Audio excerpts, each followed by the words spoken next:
So the more you can own, the less of a victim you become. Because as soon as you own it, there's something that can be done about it. We have to acknowledge that this event occurred, the reality of this event. We have to understand not just that the event occurred, but the reality of it. The next one then comes into ownership. So ownership then from as you start to collaborate, you go through creation, we're into reality. Now up to ownership is that ownership is when an individual actually owns a problem and acknowledges their responsibility. So if you can't come to this shared reality in this problem, then you're not going to get to a point where you're going to assume any responsibility if there's responsibility to assume. But again, that's looking at kind of the 8 different truths for one problem.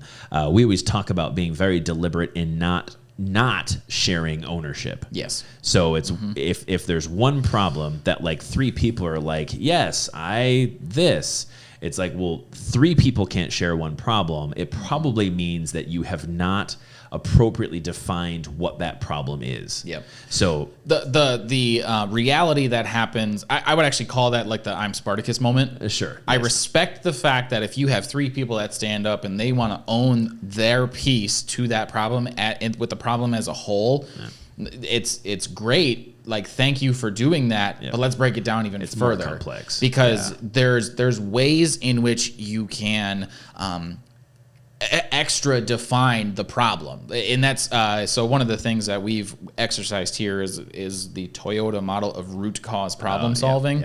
And what happens sometimes in that, and typically in an event like that, is your problem breaks into pieces. It goes further and further down, or you realize that what one person did was a symptom of another person's problem, and you can acknowledge like, hey, yes, that was a misstep because it was outside of whatever process or protocol or whatever. But this is also the variable that made me do that. It kind of turns into the 3 lefts make a right sort of scenario, but typically it's 3 lefts turn a U-turn and y'all end up in the wrong place.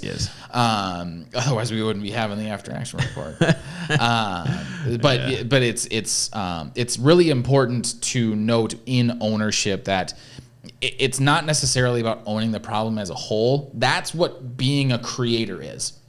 That's what being a person that is focused on a desired outcome of solving the big problem, solving the missed treatments problem, and now they're committed to breaking it down and understanding where the missteps were and where their misstep was in the whole thing. So you're just kind of, you're going deeper into that level. And that Jocko, the extreme ownership. So I actually, just this last week, I had to come in and do a surgery, but actually it was kind of funny. Like, I think the surgery took me like, I don't know, an hour or something. But then for the next like 6 hours that I was in the clinic, I was individually talking to other employees about issues that they had coming through the holidays and, talking about this, talking about this. And one of the things that I had come up with, up in conversation, I was talking to Dr. Burris, is this idea of extreme ownership. And what I had told her was, I said, the more things that we can own, the more things that we can take on as being our responsibility. And we are the ones that, fault's kind of a harsh word, but for the more that we can accept as being, part of our responsibility, the more you can control. That is like literally the antithesis of a victim, because a victim is an individual convinced that they are powerless and avoid taking responsibility for their actions. So if we continue to push into creator and we continue to push into extreme ownership, by definition, we're not a victim. So the more you can own, the less of a victim you become. Because as soon as you own it, there's something that can be done about it. And like you said, that something saying, yep, I actually want to own this problem, that something may end up being, thank you for owning that problem, but guess what? You're actually, the reason why you're owning that problem is because administratively we didn't do this.